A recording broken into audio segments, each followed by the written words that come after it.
그래서 그런 부분들을 굉장히 잘 해놓을 수 있는 이런 여건이 되어지는데 실상은 제한되어지는 부분을 통해서 그리스도 중심으로 나아가는 이런 부분들이 저해되어지는 이런 한계들을 볼 수 있게 되어지는 것이죠. 그리고 어미 여신 숭배가 최고조로 달했던 바로 그 시대에 우리의 구원자 예수 그리스도께서 이 땅에 오셔서 신약교회를 설립하셨다. 기독교 3, 4세기 경이 되었을 때에 교회라고 알려진 이러한 단체는 초대교회 믿음을 떠나서 사도들이 경고했던 것처럼 배교로 빠져들어가게 되어지고 이렇게 되어짐으로 이교주의와 기독교가 혼합되어지는 혼합주의가 나타나게 되어졌다라는 것이고 이교도들의 의미의신 숭배가 조금씩 마리아에게로 옮겨가게 되어졌다. 마리아 숭배는 결코 원래 크리스찬의 믿음이 아니었다. 당연하죠. 우리가 마리아를 험숭하는 것은 아니고 마리아를 존경할 수 있지만은 숭배의 대상이 되어질 수가 없는 거죠. 근데 이제 계속 뒤에도 나오지만은요, 이 마리아 숭배, 마리아 험숭에 대한 이 부분들이 뭐냐면은 결국은 이 캐톨릭 가운데에서 영성에 빼낼 수 없는 굉장히 중요한 축 가운데 하나거든요. 그래서 이 이냐시오 노열라도 그의 삶이 변하고 회심하여진 이런 계기가 참 보면은 예수님을 만나서 회심했다 이렇게 되어져야 되는데 그것이 아니라 성모의 발현이라고 이야기하잖아요. 성모의 발현, 성모의 환시 이런 부분들을 통해서 이루어져 있고 그 다음에 이제 그 요셉 바이스마이어라고 이제 제가 공부하는 우리 스승님이죠. 스승님의 그 스승님인데 책을 영적 삶의 셈이라는 그 책이 있는데 그 책에도 이렇게 보면은 그 캐톨릭에 대한 영성이 쫙 나와 있거든요. 그래서 디다케로부터 시작해가지고 현대 캐톨릭의 어떤 영성적인 부분들을 쫙 이렇게 해놨는데 진짜 감동적인 부분도 있어요. 진짜 대단한 분들도 많고 한데 문제는 뭐냐면은 거의 많은 이런 은혜의 중심이 뭐냐면 마리아예요. 마리아.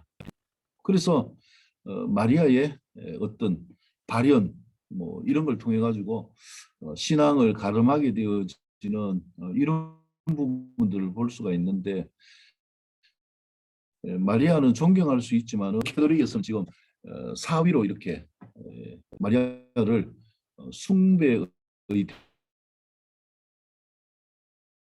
이렇게 섬기고 대형은 하나님과 사람 사이의 중보자는 사람이신 예수 그리스도 단 한 분밖에 없다고 분명히 말하지만은 또 마리아는 내 혼이 주를 크게 높이고 내 영이 하나님고 내 구원자를 기뻐하였다라고 하면서 이렇게 누가복음 1장에서 찬양하는데 마리아에게 구원자가 필요한 것이지 결코 마리아가 구원자가 아니라는 증거지요.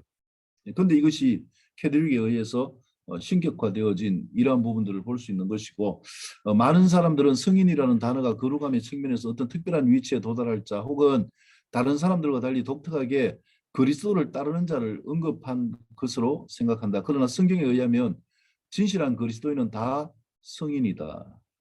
그래서 캐톨릭에서 이야기하는 성인 숭배 이 부분들은 그들이 만들어낸 우상화의 작업이지 진정한 영성의 요소나 또 험숭해야 될 요소가 아니라는 것이죠. 성경에서 이야기하는 이 성인은 예수님을 믿는 믿음으로 구원받은 사람들을 지칭하게 되어지는 부분이다라는 것이고 바울이 에베소, 빌립보, 고린도, 로마에 있는 그리스도인들에게 편지를 보낸 그 내용 가운데 성도들에게 은혜가 있기를 원합니다. 이런 경우에 말하는 이 성도는 성인들이죠. 그래서 성인들은 또 성도들은 다 살아있는 사람이면 결코 죽은 사람이 아니죠. 근데 캐톨릭은 이제 복자로 시성해가지고 그 다음에 이제 그 사람이 복자를 넘어서 성인으로 인정받을 수 있는 이런 증거가 있게 되어지면은 교황이 성인으로 이렇게 추대하게 되어지면 그때부터 이 죽은 사람이 이 성인으로서 숭배해야 될 우상과 같은 이런 존재가 되어져 버리는 것이죠. 그래서 성경적으로 볼 때 만일 우리가 성인들의 기도를 원한다면 살아있는 사람들과 접촉을 해야 되는 것이죠. 근데 죽은 사람들과 교통하기를 원한다면 이거는 성인을 통해서 하나님을 만나는 것이 아니라 강신술의 한 형태처럼 이렇게 보일 수밖에 없는 부분이다라고 지적하고 있고요. 그리스도인들이 하나님께 직통으로 나아갈 수 있는데 왜 성인들에게 기도해야 된단 말인가? 당연하죠. 우리가 만인 제사장이요. 또 예수님이 우리를 구원하시고 보정이 되시고 우리가 주님께로 나아갈 수 있는 길과 진리요 생명이 되어 주셨기 때문에 당연히 주님을 만날 수 있는 것이 예수님의 이름으로 가능한데 캐톨릭은 지금도 마찬가지죠. 회개도 마찬가지고 직접 회개하는 것이 아니라 고해 성사를 통해서 반드시 이 파파의 어떤 그 권위를 거쳐야 되는 거죠. 근데 뒤에 나오지만 재밌는 게 뭐냐면은요. 교황도 예외가 없다는 거예요. 교황도 고해 성사를 해야 됩니다. 그 교황이 누구에게 고해 성사를 해야 되는가? 이제 예수의 신부한테 고해 성사를 하는 이런 캐톨릭의 구조적인 부분들이 있고 그래서 이 예수회는 막강합니다. 왜냐하면은 교황의 모든 걸 다 알고 있잖아요. 고해를 통해서 자기의 모든 것을 고백하는 걸 듣기 때문에 그래서 보면은 어떻게 보면은 이 공생 관계가 이루어지는 이런 어떤 부분들 악랄함이 그런 곳에 숨어 있는 것도 이렇게 볼 수가 있고요. 그 다음에 전설은 기독교적이 아니라 단지 기독교화된 것이다. 뭐 많은 이런 어떤 성인 숭배에 대한 부분들이나 어떤 그 많은 이런 그 뭐 덕담이나 내용들이 있지만은 그런 부분들은 그것이 중심이 될 수가 없다라는 거죠. 기독교화 된 것이다라는 것이고 처음 4세기 동안 교회는 그리스도를 그린 성화를 사용하지 않았다. 성경은 그분에 대한 명확한 신체적인 특징을 전혀 암시하지 않고 있다. 그래서 마리아는 성인들의 성화와 마찬가지로 그리스도의 성화도 예술가들의 상상 가운데서 나온 것이다. 이렇게 이야기를 하고요. 그 다음 헨리의 성경 핸드북에 따르면은 주후 222년에서 235년 전에 교회 건축물이 세워졌다는 기록을 찾아볼 수가 없다. 뭐 이것은 교회가 건물 중심이 아니라는 뭐 이러한 부분들을 이야기를 하고 있죠. 만일 초대 그리스도인들이 이러한 특권을 허락받았다면 외적 전시 목적의 건물이 아니라 아주 단순한 건물을 지었을 거로 우리는 확신한다. 뭐 화려하게 베드로 성당처럼 많은 이 어떤 양식들을 또 뭐 여러 가지 어떤 화려한 부분들을 장식하고 하는 이러한 부분들은 어디에서 비롯되어진 것인가라는 걸 이야기를 하고 있죠. 숭배에 대해서 이야기를 하고 있는 부분들이고 진짜 모이는 공동체라면 그렇게 하지 않았을 것이다 라는 것을 이야기를 하고 있고요. 그래서 대부분의 사람들이 교회란 사람이 아니라 건물을 의미하는 것으로 이해하는 이 오류들 그러나 성경에서 교회라는 단어는 성령께서 거하시는 성전 즉 성도들의 모임이나 집회를 뜻하게 되어지는 것이다 라는 것을 이야기하고 있고요. 초대교회 그리스도인들은 예수님께서 죽으신 십자가를 덕스러운 상징물로 생각하지 않았고 저주받은 나무, 사형 장치, 수치물로 여기게 되어졌는데 이러한 부분들 또한 십자가가 숭배가 되어지고 우상화되어지는 이런 부분들이 있게 되어졌다는 것이죠. 이러한 의미에서 사도들은 십자가를 선포하고 그것을 자랑스럽게 여긴 것, 예수님이 우리 죄를 위해서 십자가에 대속하신 그 은혜를 상징하는 것이죠. 그래서 그들은 결코 십자가가 작은 사슬에 매는 나무 조각이나 손에 가지고 다니는 보호물 혹은 부적 같은 것이라고 말하지 않았다. 이런 용도로 십자가를 사용한 것은 그 후대에 이 되어졌다라는 것이고요. 콘스탄틴의 방법, 즉 혼합주의의 개념은 분명히 로마 캐톨릭주의가 발전되고 재물을 늘리며 부유하게 되기 위한 이러한 방편이 되어졌다라는 것이죠. 그러나 우리는 참 예배를 드리는 일에서 유물이 어떠한 중요한 부분을 차지하고 있지 않음을 잘 알아야 된다. 예배는 반드시 영과 진리 가운데서 나아갈 수 있어야 된다. 이것이 우리가 이 교회의 정체성이고 또 우리가 믿음과 영성을 이루어가는 본질이 되어져야 되는 것이죠. 그 다음에 수많은 사람들이 이와 같은 잔인한 의식이나 혹은 많은 돈을 지불하는 것이나 인간의 행위를 통해 자기 죄를 용서받을 수 있다고 믿는데 얼마나 서글픈 일인가. 복된 소식은 예수 그리스도께서 이미 죄값을 다 지불하셨다는 것이다. 네, 그래서 구원의 은혜로만 이 구원은 은혜로만 얻을 수 있는데 어떤 돈이나 인간의 행위 또 선행, 희생 제물로 얻을 수 있다라는 이 오류가 캐톨릭적인 그릇되어집니다라는 것이고 뭐 에베소서 2장 8절 9절 또 디도스 3장 5절 말씀처럼 우리가 새롭게 되어진 것은 그분의 은혜로 성령 안에서 거듭남을 통해서 이루어진 역사인 것이죠.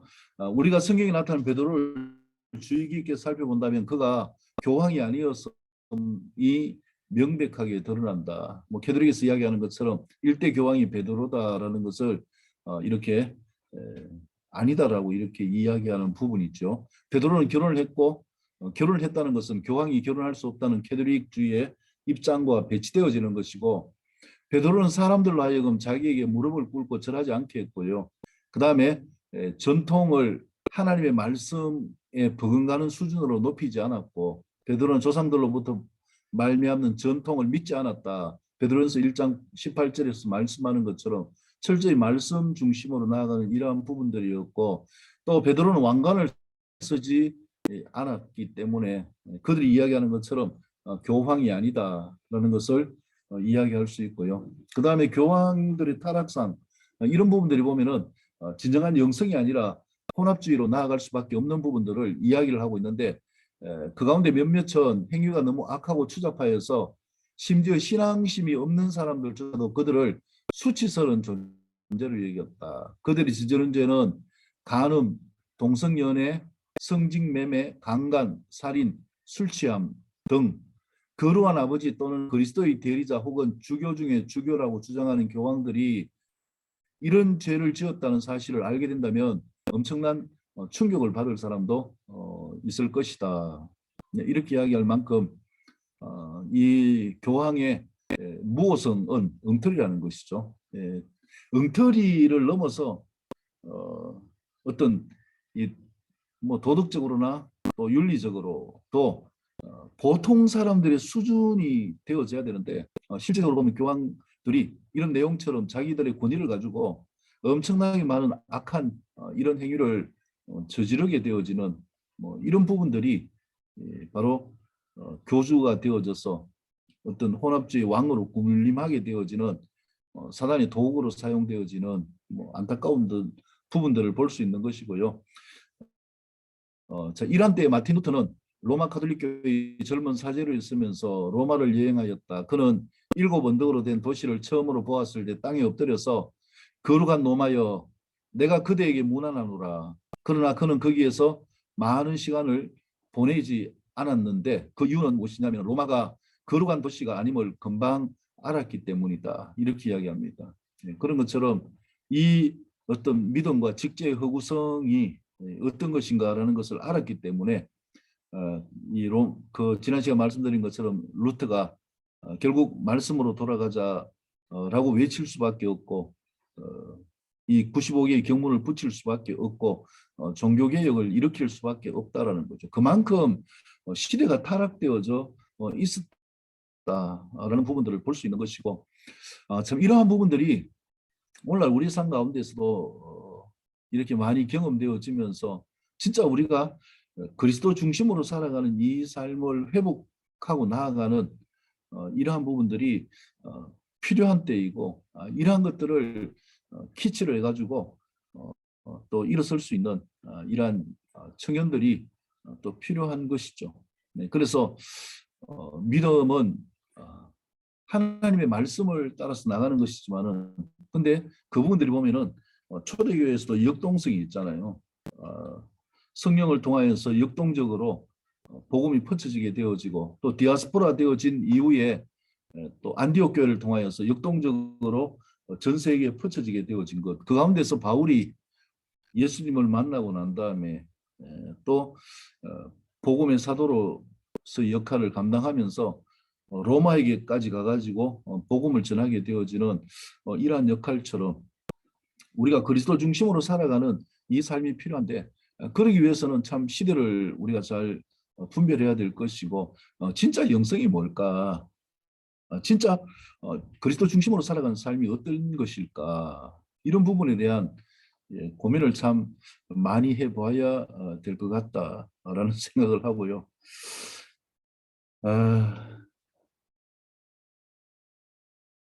그렇게 본다면은 나는 내 신앙은 영성은 보편적인가? 아니면 진짜 그리스도 중심인가? 이걸 어떻게 구분하고 이해할 수 있을까요? 어떻게 보면 우리도 굉장히 많이 이렇게 뭐 수평적인 이런 영역들을 확장해 가지고 보편적으로 배우는 것들이 많잖아요. 그 가운데서 이제 진짜 나를 좁혀서 주님을 만나고 주님 중심으로 나아가는 이 삶의 동기와 이 삶의 계기가 어떤 것일까? 그래서 지금 GYDI를 통해서 이렇게 나아가는 또 간사님들은 마음속에 어떤 동기를 가지고 이러한 부분들을 펼쳐가고 있는가 또란 이러한 생각도 한번 스스로 한번 해 봐야 되지 않겠는가 뭐 그런 생각을 해보고요. 그다음에 불법이 모든 성직자 계층 가운데 존재하고 있다. 사실들은 지나친 농담을 하였고 신성 모독을 범하는데 미사 중에도 뭐 이러한 부분들이 있었고 교황의 궁전에는 12명의 벌거벗은 소녀들이 저녁 시중을 들었다. 참 말도 안 되는 이런 일들이 그러니까 종교적인 이 기본도 안 되는 이러한 부분들. 그래서 우리가 적어도 이 외형적으로 직제 가운데서 나아가는 이런 부분들을 뛰어넘을 수 있는 행위가 되어져야 된다라는 것이고 참 보면은 뭐 이 부분들이 이제 이렇게 말 그대로 갇혀진 궁전 가운데 있는 이들의 추악함이 뭐 외부적으로 드러날 수가 없으니까요. 그다음에 이제 필요할 때마다 뭐 교실을 내릴 때나 아니면은 그 메시지를 전할 때 보면은 잠시 나와서 이렇게 나타내는 그 근엄함, 거룩함, 뭐 이런 부분들을 보여주는 삶의 모습을 볼 수 있는데, 근데 실질적으로 그 안에서 이렇게 보는 부분, 루트가 경험한 것처럼 이런 추악성들은 참 문제가 되어지고 있는 것이죠. 오늘날도 마찬가지고, 뭐 요즘 보면 뭐 이제 교회 가운데서 이런 부정적인 부분들, 부조리한 부분들이 매스컴을 통해서 많이 나오고 뭐 PD 수첩이나 그것이 알고 뭐 뭡니까 그 프로그램에도 보면은 이렇게 나오게 되어지는 것처럼 참 기본적인 이 부분들 적어도 영성은 외형적으로 볼 때에 발음을 유지할 수 있는 이런 부분들이 보여져야 된다라는 것이고 그래서 어느 누구도 로마에서 어떤 죄악과 소름 끼칠 일들이 자행되고 있는지 잘 알 수가 없었으며 이 죄악들을 보고 들어야만 믿게 될 것이다 라고 하는 이러한 이유처럼 그 안에서 행해지는 자행되는 이러한 끔찍한 죄악상들이 있다라는 것이고 만일 지옥이 있다면 로마는 그 위에 세워질 것이다. 이렇게 뭐 한탄하면서 이야기를 하는 부분을 볼 수 있죠. 그 다음에 교황모설에 대해서 어떻게 이야기를 하고 있는가. 도덕성과 정직성에 있어 매우 추한 모습을 보인 교황들이 있었기에 사람들은 과연 교황이 교리에서 무한가라는 의문을 갖게 되는데 의 주요 과제였다. 이렇게 이야기를 합니다. 그래서 지도부들이 설문을 선택을 했는데 그것이 뭐냐면은 로마 교황이 권력을 가지고 말할 즉 그가 모든 그리스도의 그는 전 교회가 받아들여야 하는 신앙의 교리 혹은 도덕들을 규정한다. 대표성을 가지고 나와서 이야기할 때 그 거룩성은 인정해야 된다라는 거죠. 그래서 뭐 속에서 어떻게 행동을 하든지 그런 부분들에 대해서는 중요하지 않다라고 이렇게 합리화하게 되어지는 참 이 뻔뻔함의 극치를 달리는 부분을 볼 수 있고요. 그 다음에 복된 베드로 안에서 약속하신 하나님의 도우심 때문에 무호하며 결과적으로 로마 교황이 내린 정의들은 변경할 수 없다.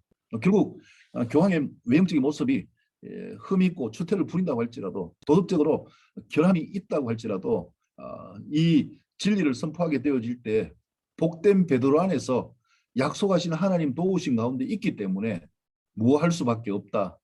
참 이 보면은 아주 그럴듯하게 이렇게 말을 꾸며가지고 변명하게 되어지는 이런 부분들을 볼 수가 있고요. 그 다음에 참 모습을 보면은 유진 4세가 잔달크에 대해서 마녀로 여기서 화형을 시켜 버렸는데 1919년에는 교황 베네딕트 4세가 그녀를 성인으로 공포하였다. 이런 어떤 상충되어지는 이런 부분들을 역사 가운데서도 경험하고 있음에도 불구하고 교황은 여전히 무호하다라고 이렇게 이야기를 하고 있는데 참 이해하기도 어렵지만은 수용하기는 당연히 어려운 것이다. 예수님께서는 가시로 된 왕관 외에 그 어떤 왕관도 쓰지 않았다. 겸손하신 예수님의 모습을 따르지 못하는 뭐 이런 부분들을 볼 수가 있는 것이고 그 다음에 사제들이 입는 의복에 대해서도 검은색이죠. 기독교 가운데서 보면은 이 검은색을 입기도 하는데 왜 검은색인가? 예수님과 그분의 사도들이 검은색 의복을 입고 거리로 나다녔을까? 검은색은 수세기 동안 죽음과 관련을 맺고 있는 색이다.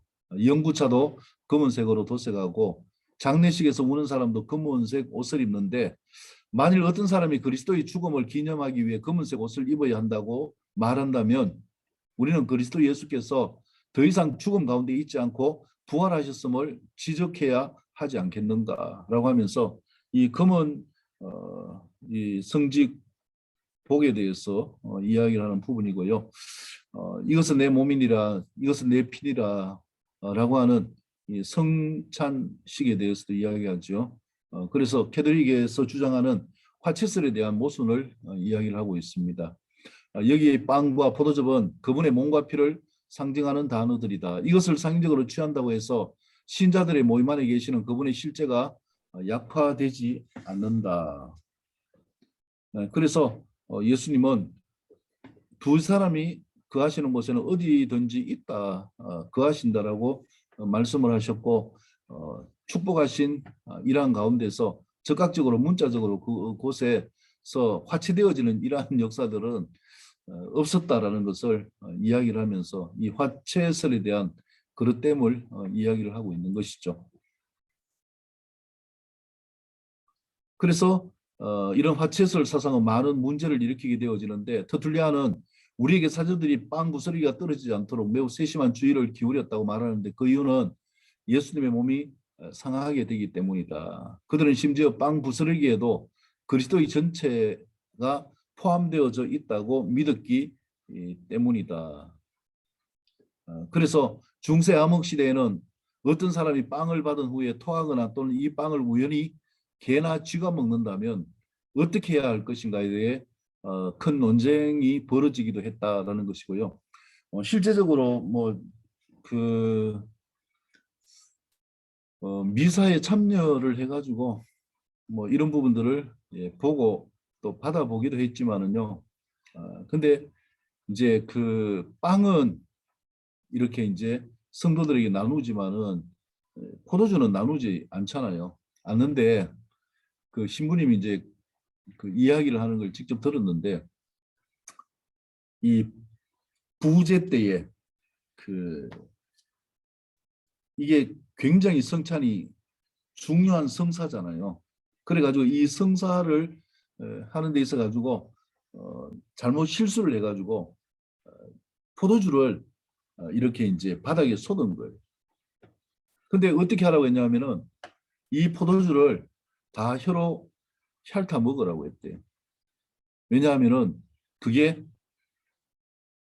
예수님의 피이기 때문에, 이것이 상징이 아니라 화체가 되어지는 것이기 때문에, 예수님의 그 피를 조금이라도 훼손할 수가 없기 때문에, 그래서 혀를 가지고 그 바닥에 있는 이 포도주를 말끔하게 얕은 적이 있다, 뭐 그런 이야기를 듣기도 했는데, 이런 화채설에 대한 참 어이없는 부분들을 볼 수가 있는 것이고요. 그래서 콘스탄트 공회에서 그리스도의 피를 자기 수염에 흘릴 경우 이 사람은 수염을 태워야 할 것인가, 아니면 수염과 그 사람을 함께 화형시킬 것인가에 대해서 논쟁하는 일도 있었다라는 뭐 이런 부분을 볼 수가 있고요. 우리는 성경을 공부해야 하며 그리스도의 대속의 죽음으로 인해 믿음으로 은혜로 구원받는다는 배워야 된다. 어떤 여러 가지로 나아가는 외형적인 이런 확장들,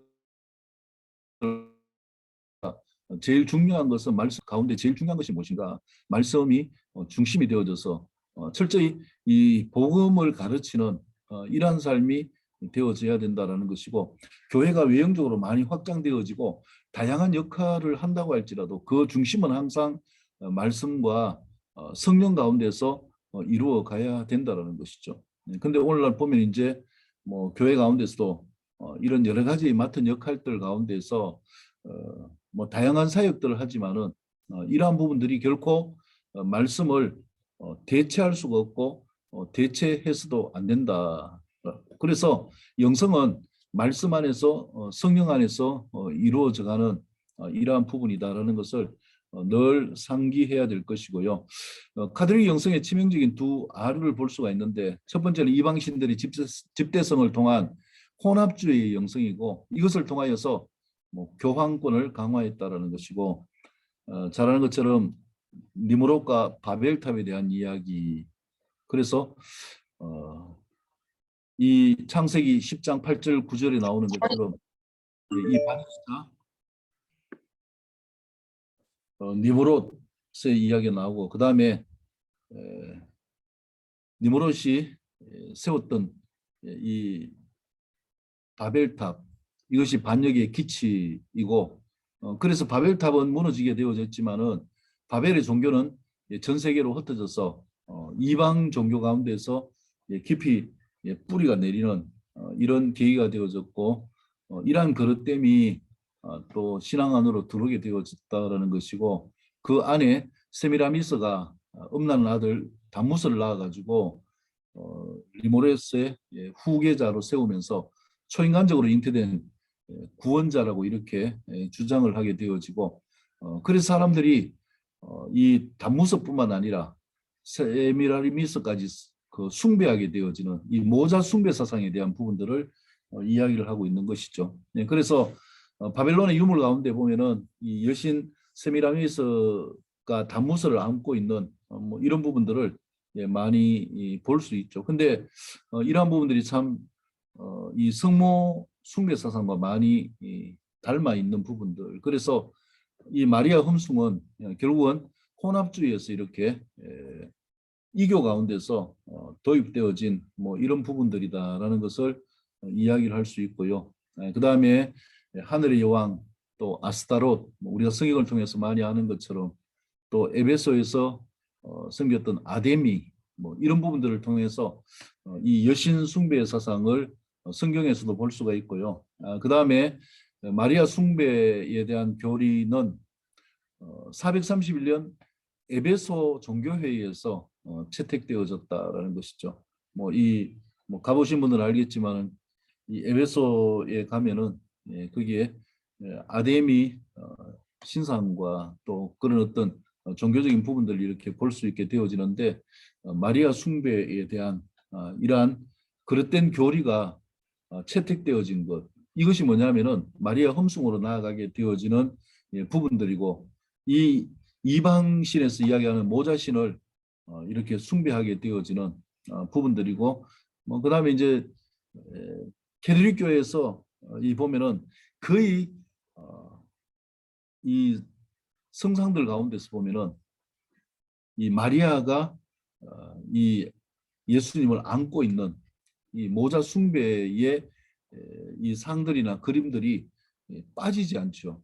그리고 이제 그 동방 정교회, 뭐 그리스 정교회도 있지만 러시아 정교회도 이런 데 가보면은요, 거기에는 오히려 저기보다 더 하죠. 이제 그 이 상들이 양쪽으로 이렇게 중심으로 되어 있잖아요. 그래서 예수님의 제자들, 이 성상들이 이렇게 쫙 배치하고 있고, 반대쪽에는 또 이렇게 이제 그릇되어진 마리아 숭배라든지 여러 어떤 성인들의 숭배하는 이러한 부분들이 눈에 보여지게 이렇게 나타나는 상징물로 되어 있는 것을 볼 수가 있죠. 그래서 이 바빌론 숭배는 신비한 상징물과 함께 점점 발전되어져서 교회에 영향력을 미치게 되어졌다라는 부분이고, 그다음에 교황 제도에 대해서 보면은 로마가 세계를 정복한 이후에 바빌론으로부터 퍼져 여러 가지 형태로 발전된 이교주의가 로마 종교 제도 속으로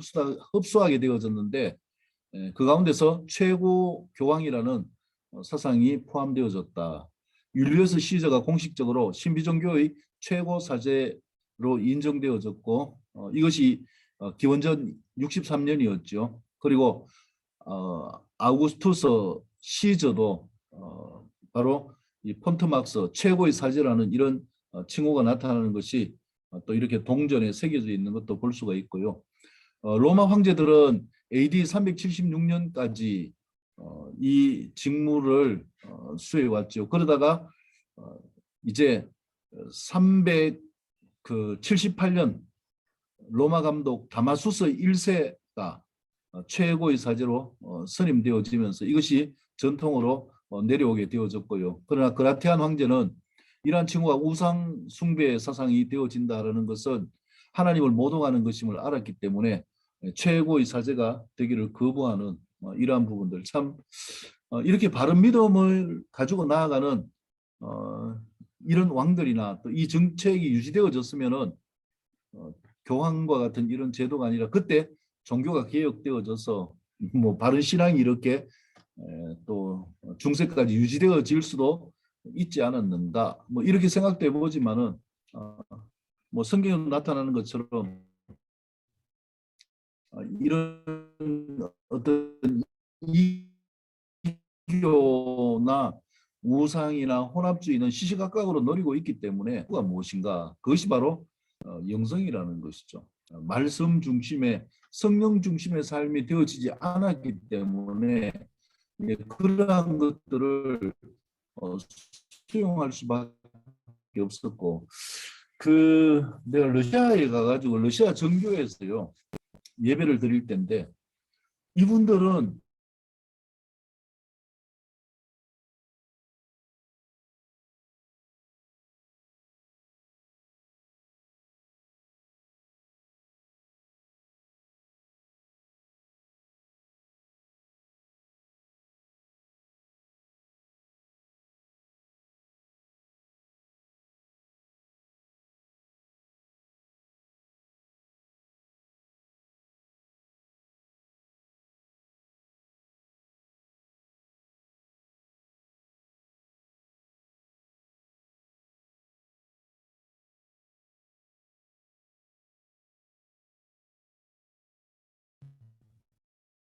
예, 제게 그런가요?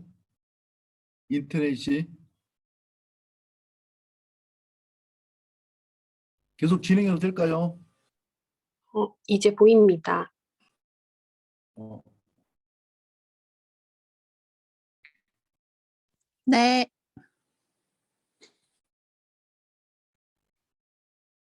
제 인터넷이 불안정한가요? 그런 것 같습니다.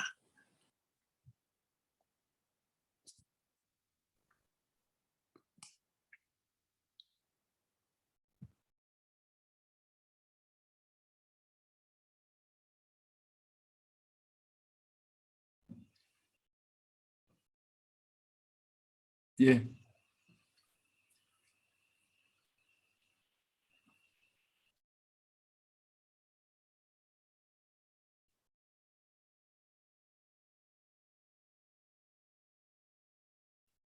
지금 되고 있나요?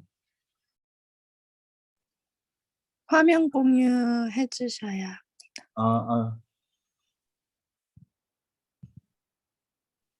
아, 저는 화면 보여요. 공유된 거. 되고 있어요. 죄송해요. 보이네요. 아, 예. 제 인터넷이 불안정해서 그런가요? 네, 잠깐 완전히 끊겼다가 지금은 다시 좋아졌습니다. 예, 아유, 죄송합니다. 예, 그래서 이러한 그릇되어진 우상의 숭배를 넘어가지고 이제 교황권을 가지고 이 베드로를 빌미로 해가지고 종교를 지배하게 되어지는 이런 막강한 부분들을 볼 수가 있는데 결국은 교주죠. 교주가 되어지는 이런 부분들. 그래서 우리가 믿음의 영역 가운데서 보면은 이런 그 인간을 절대화하는 이런 부분들이 결국은 그릇된 부분들로 나타나게 되어지는 폐해가 되어지는 것이고, 아까 뭐 앞에서 이야기한 것처럼 교황 무호에 대해서 이야기하는 것도 그 직제를 감당하고 나아갈 때, 그때는 베드로 이 사도를 힘입어서 하는 것이기 때문에 어떤 부분에 있어서도 부족하지 않고 완전 무결할 수밖에 없다라고 하면서 합리화하는 이런 어떤 안타까움을 볼 수 있게 되는 것이고요. 그 다음에 이제 교황이 쓰고 있는 이런 관들도 보면은 이 이교 사상에서 들어오게 되어진 이런 부분들을 볼 수 있는 것들을 이야기를 하고 있고요. 교황직은 많은 직위를 가지고 있습니다. 로마의 주교, 그리스도의 대리자, 전체 교회의 최고 주교, 보편교회의 최고 대사제, 또 이탈리아 교회의 수석 대주교, 로마 관구의 관구장 대주교, 바티칸 시국의 국가원수, 하나님의 종들의 종, 뭐 이렇게 이야기를 하면서 많은 호칭과 또 많은 영화를 누리고 있는 이런 부분들을 볼 수 있는 것이고요. 참 이 보면은 얼마나 교만이 확장되어지고 하늘을 찌르는가라는 부분을 볼 수 있는데 처음에는 그 성 베드로의 대리자 이렇게 했었는데 이노첸시오 3세에 의해서 중세부터는 어떻게 불렀냐면은 그리스도의 대리자로 부르게 된 거죠. 그러니까 이 교황의 권위가 막강하게 높아져서 어느 누구도 이제 방해할 수 없고 뭐 어떤 국가의 황제라고 할지라도 로마 교황의 권위에 굴복할 수밖에 없는 뭐 이런 부분들이 되어졌다라는 것을 이야기를 하고 있고요. 두 번째, 종교개혁을 거부한 영신순회를 통한 내부개혁과 교황권 강화, 뭐 혼합주의의 이 어떤 그 교주로서 교황권을 강화한 이런 부분들을 볼 수 있고 또 하나는 영신순회를 통해서 교황권을 강화한 부분들이 어떤 부분인가. 이 캐톨릭이 말하는 영성, 캐톨릭 일꾼이라는 이 내용 가운데서 보면은요. 영성이란 어떤 개인이 자신의 목표와 최종적인 영감, 결정 등에 따라 삶 전체에서 습관적으로 행동하고 반응하는 자세를 말한다. 그리스도인의 영성이란 성령의 힘 안에서 자신의 역사를 변혁시키는 것을 의미한다. 보면은 그렇게 뭐 모호하게 되어지는 이런 부분들을 이야기하고 있지 않잖아요. 영성이란 신적인 것에 뿌리를 받고 사람들의 삶에 관하여 하나님께 대한 책임감을 인식하는 것이다. 영성이란 성령에 인도되어 복음을 살아가는 구체적인 자세를 말한다. 그것은 주님 앞에 살아가는 분명한 길이며 주님과 함께 전 인류 앞에서 모든 사람과 연대하여 살아가는 것을 뜻한다. 뭐 이 부분에서도 보면은 크게 모난 부분들이 없는 부분이 있잖아요. 영성은 한 사람이 삶을 살아가는 자세 전체와 관련된 것이다. 어떤 사람이 하느님께 응답하는 중심에는 그 사람의 근본적이며 도덕적인 선택이 자리 잡고 있으며 이 선택은 그 사람의 삶 전체를 형성하는 구체적인 행동으로 드러난다. 영성이란 살아가는 방식이다. 이것도 마찬가지고요. 자, 영성이란 허위로부터 진실로 나아가는 인간적 성장의 과정을 표현한 것이다. 영성이 형성되기 위해서 필요한 세 가지 요소가 있다. 표현, 진정한 영성은 인간과 하느님과의 신비스러운 관계를 다루는 것이어야 된다. 이 관계는 연구될 수 있는 것이 아니라 적어도 개념적으로 혹은 상징적으로 표현되어져야 된다. 단어나 제스처, 긴념제 등 어떠한 형태의 인간적 행동으로 표현할 수 있다. 표현이란 하나님에 대한 인간의 체험을 온전히 또 적절하게 나타낼 수 없으므로 영성에 있어 이러한 한계를 받아들일 수밖에 없다. 그래서 인간이 하나님께 나아가는 이 모든 것을 다 영성이다라고 이렇게 이야기를 하고요. 캐톨릭의 영성은 그렇기 때문에 이 말씀을 넘어서 굉장히 포괄적이고 모든 것 가운데서 하나님 찾기라는 이런 명제를 가지고 나아가게 되어진다라는 것이죠. 근데 이게 보면은 이러한 부분들을 보면은 크게 뭐 모나고 이런 부분들로 기록하고 있는 것은 아니다라는 걸 볼 수 있고요. 인격적 성장은 항상 변정법적인 것이다. 영적 성장은 어떤 것에 대하여 예하는 것인 동시에 다른 어떤 것에 대하여 아니요하는 것이다. 진실로 나아가는 매 단계마다 허위를 거부하는 행동이 요구된다. 뭐 우리가 영적으로 성장하는 부분에서도 보면은요, 이런 부분들을 이야기를 하고 있는 것을 볼 수 있고, 진실과 허위는 영적 성장의 과정에 있어 양대 극이다. 허위란 자기 고립 혹은 자기 중심적인 것이다. 진실이란 자기 초월 혹은 타인 중심이다. 영성이란 이 절대적인 양극에 대한 표현이다. 자, 이런 부분들을 보면은요, 참 이 어떤 기준하여 나아가는 이 내용들을 통해서 보면은 어떤 오류를 우리가 책잡을 수 있을까라는 부분들을 생각해 볼 수 있거든요. 그래서 중요한 것은 뭐냐면은 이 그릇들한 말이 아니라 그 중심에 있는 실체라는 것이죠. 이러한 영성들을 통하여서 이냐시오를 중심으로 교황권을 강화하면서 캐톨릭 안에서의 개혁을 주창하게 되어지면서 이 캐톨릭이 하느님 중심이다.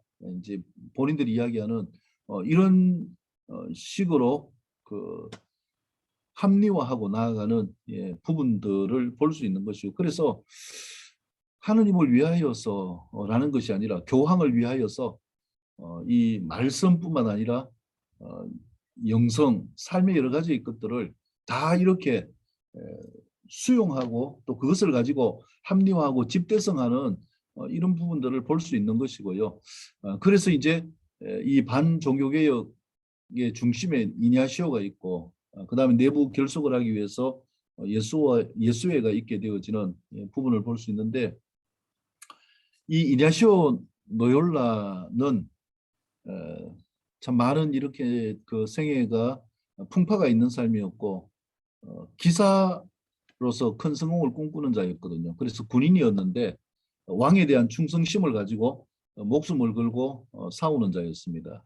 근데 이제 1521년 프랑스군과 맞서 싸우다가 부상을 입게 되는데, 포탄에 한 다리는 부러졌고 또 나머지 다리도 큰 부상을 입어서 이것을 인하여서 이제 그 불구가 되어지고 죽을 뻔까지 하지요.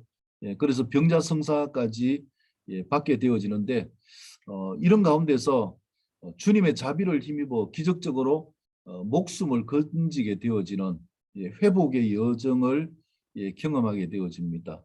그래서 그 가운데서 이제 이 그리스도의 생애와 성인 열전이라는 영성 서적을 읽게 되는데, 이냐시오 로욜라의 영신 수련 가운데 또 한 부분을 차지하는 게 뭐냐면은 렉시오 디비나죠. 그래서 거룩한 독서라고 이야기하는데, 이러한 부분들이 수용되어져서 영성 훈련으로 나아가게 되어지는 이 계기가 무엇이냐면은 바로 자신이 이러한 책을 통해서 서적을 통해서 이 지적인 감각을 깨우면서 야 진짜 내가 이 교황을 위해서 목숨을 바쳐야 되겠구나. 자기가 이제 익숙하던 그 왕에게 충성하던 이 어떤 기사의 기질을 가지고 교황을 향하여서 충성하게 되어지는 이런 부분 가운데서 그의 지각을 깨우고 활성화시키는 이런 영성 서적들이 굉장히 큰 영향을 미치고 역할을 했다는 것이고요.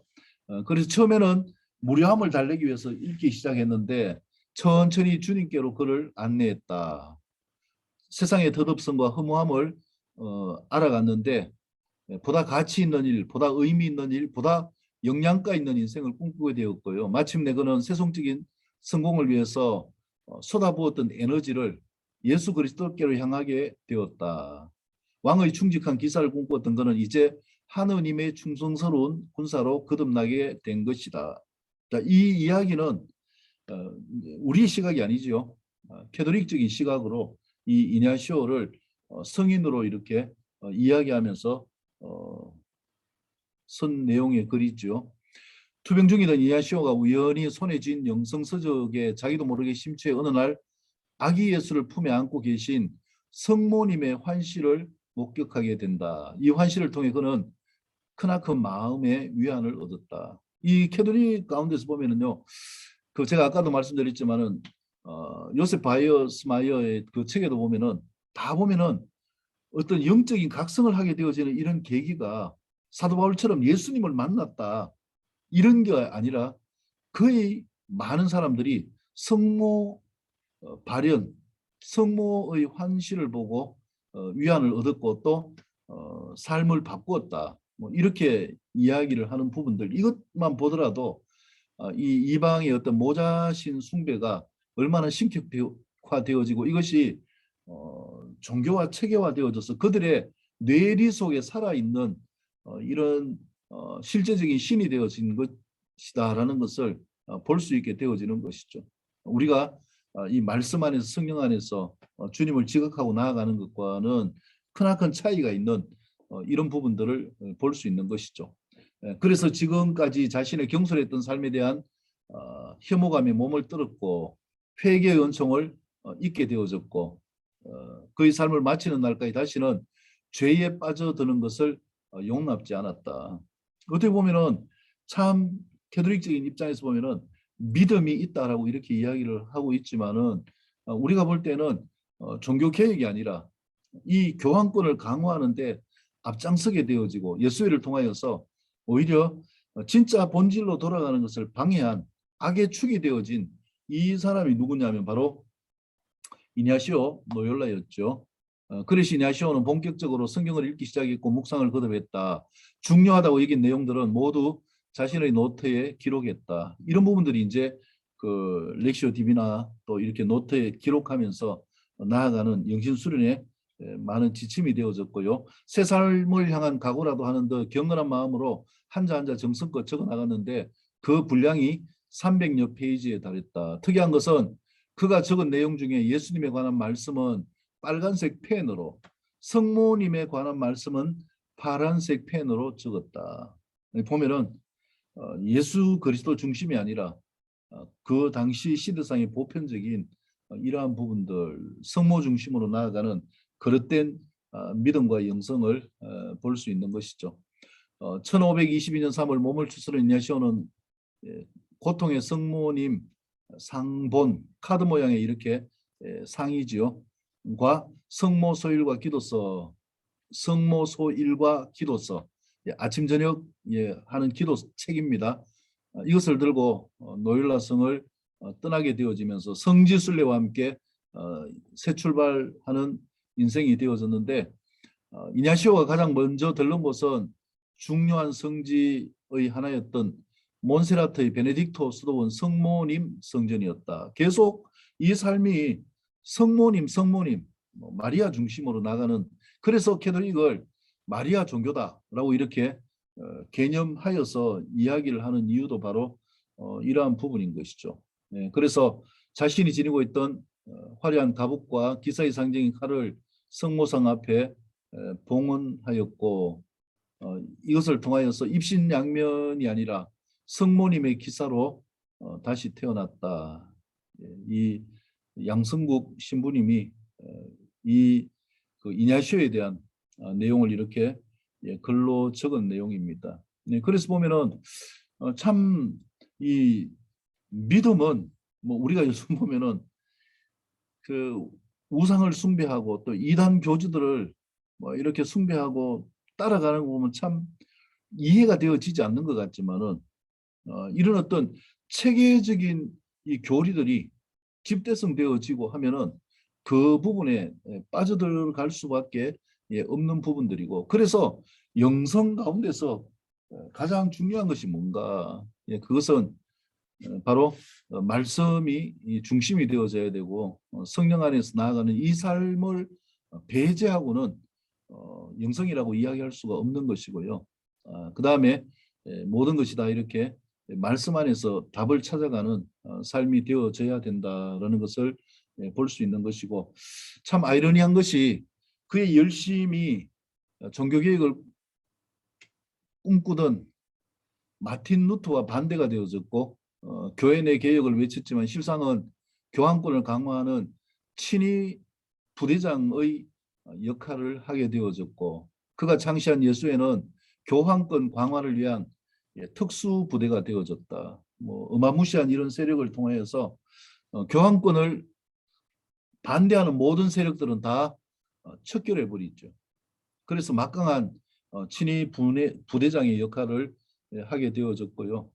이 예수회의 그 상징인데 인장이죠. 공식적으로 이야기하는 인장인데 뭐 이것을 보더라도 그리스도 중심이 아니라 태양신을 숭배하는 이 믿음이 표현되어져 있는 것을 볼 수 있는 것이고, 이제 그 중간에 있는 IHS가 예수님을 의미하는 이런 부분이다라고 이렇게 이야기하지만 실제적으로 이 IHS는 이집트 여신인 이시스와 그의 아들 호루스, 태양신 오리시스와 그 다음에 아피서 그리고 그리스의 신 세라피스가 이렇게 합해진, 그래서 이시스의 I, 그 다음에 호루스의 H, 그 다음에 나머지 세라피스의 S, 이렇게 해서 만들어진 상징이 바로 예수회다. 철저히 이 예수회는 그래서 이방 혼합주의의 이 그 흐름을 띈 그릇되어진 영성 집단이다 뭐라고 이렇게 이야기를 할 수 있고요. 그러나 외형적으로 보면은 그들이 가지고 있는 이런 어떤 지난 시간 말씀드린 것처럼 보여지는 섬김이나 또 선교나 또 교황을 중심으로 이 본질을 추구하고자 하는 그럴듯한 이러한 것들이 명분이 되어져 가지고 결국은 이 예수회가 굉장히 많이 확장되어져 있고, 뭐 우리나라도 이 예수회가 막강하게 이렇게 여러 가지 부분들을 활동하고 있죠. 근데 제가 이제 그 지도교 신부님한테 이렇게 들은 부분인데 오스트리아에서 이렇게 오셔가지고 이제 사제를 받고 난 다음에 한국에 오셔가지고 이제 맨 먼저 예수회에 들어가려고 했대요. 근데 자격 심사를 하는데 거기에서 탈락했다라고 할 만큼 예수회는 굉장히 엄격합니다. 그 중심이 뭐냐 하면은 복종입니다. 복종.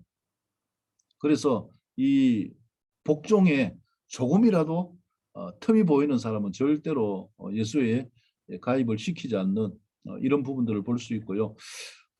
예수회는 언제나 논쟁을 불러일으키는 단체였다. 그것은 어떤 이들에게는 공포와 정죄의 대상으로 보이고 어떤 이들에게는 카톨릭교회에서 가장 존경할 만한 대상으로 보였기 때문이다. 그래서 이 캐톨릭을 세워가는 데 있어 가지고 예수회를 빼고는 이야기할 수가 없다라는 거죠. 그만큼 뭐 친위 부대의 역할을 하게 되어지고 지금도 보면은 뭐 예수회 활동이 암묵적으로 드러나는 이런 많은 그릇되어짐, 뭐 보이지 않는 이런 어둠 가운데서 뭐 하는 역할들이 어마어마하다라고 이렇게 뭐 이야기를 하고 있는 부분도 있지만은 이 부분을 통하여서 로요시아가 이냐시오가 교황권을 강화했고요. 그래서 이제 자기가 이렇게 경험한 부분들을 통해서 영신수련이라는 책을 씁니다. 그래서 이 책을 통해서 마음과 생각이 그리스도를 더욱 가까이 닮을 수 있도록 하는 지침서라고 이야기하지만은 이 지각적인 화합, 일치를 가지고 결국 뭐냐면은 교황에게 복종하게 하는 이런 부분들로 강화되어진 것이죠. 1534년 8월 15일 파리 대학에서 이냐시오를 만나 그의 책 영신수련이 가리키는 바대로 피정 기간을 가졌던 6명의 젊은이들이 그와 함께 청빈 순결의 생활을 하고 예루살렘 성지순례를 떠나게 됩니다. 그리고 마지막 맹세를 지킬 수 없게 될 경우 그들은 교황이 요구하는 어떤 사도적 사역이라도 감당하겠다. 죽이면 죽겠다라는 것이죠. 그래서 1539년 최초로 이 부분들이 이루어졌고 바오로 3세에 의해서 이 부분들이 승인이 되어져서 영신수련을 통해서 이제 교황권을 강화하는 하나의 지침서의 역할을 하게 되어졌다라는 것이고 예수회는 종교 생활 형식에 몇 가지 혁신을 도입했다. 그 가운데서 기동성, 적응성을 높이기 위해서 중세의 관행 중 많은 것들, 즉 모든 사람이 의무적으로 정기적으로 고해성사나 금식을 하도록 하는 것, 그 다음에 또 제복을 입는 것, 전례의식 때 함께 낭송하는 뭐 이런 어떤 예전들을 과감하게 폐지를 합니다. 그리고 교황에 대한 특별한 복종을 비롯해 복종의 미덕을 굉장히 강조하고 강화를 합니다. 그래서 이러한 부분들을 통해서 하나의 어떤 캐톨릭이 되어져서 굉장히 빠르게 이렇게 전 세계로 흩어지면서 마틴 루터가 종교개혁을 하는 이것에 반대해서 내부 결속을 다지고 캐톨릭이 무너지지 않도록 하는 이러한 데 있어서 혁혁한 공을 세우게 되는 것이죠. 그래서 신앙을 옹호하고 반종교개혁을 주도하고 교육과 장학사업을 통하여서 예수의 어떤 그럴듯한 이런 이름과 명분을 선행을 내세우는 이런 부분들을 볼 수가 있고요.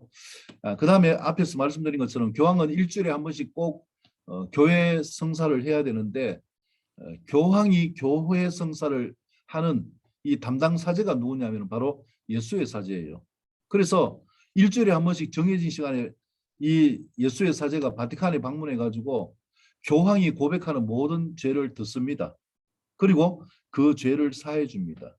이 보면은 공생의 관계의 어떤 이 참 끊을 수 없는 이런 키를 마련하는 것처럼 이런 역할을 하게 되는 것이죠. 다른 말로 하면은 교황이 고해하는 모든 죄들을 예수의 사제는 다 아는 거잖아요. 그래서 어찌 보면은 교황 위에 예수회가 군림하게 되어지는 어마무시한 이런 권력을 행사하는 부분을 볼 수가 있고요. 자, 그래서 영신수련이란 이 목적은 자신의 삶 안에서 하나님의 뜻을 찾고 발견하기 위함이다. 영신수련을 통해 그러한 통찰을 얻고 싶은 갈망이다. 뭐 굉장히 외형적으로는 그럴듯하게 이렇게 이야기를 하고 있는 부분이 있죠. 그 다음에 정재신 신부가 이야기한 부분 가운데서 보면은 사람이 창조된 것은 우리 주 하느님으로 찬미하고 경배하고 섬기며 또 이로써 자기 영혼을 구하기 위함이다. 그리고 이 세상에 다른 사물들이 창조된 것은 사람을 위해서 곧 사람이 창조된 목적을 추구하는데 도움을 주기 위함이다. 뭐 이렇게 하면서 이 하나님을 추구하는 이 부분들이 영신수련이다라는 것을 이야기를 하고 있고요. 그 다음에 영신수련의 서문에 보면은 원리와 기초가 있게 되는데 보통 보면 이 4주간으로 나눠서 수련을 합니다.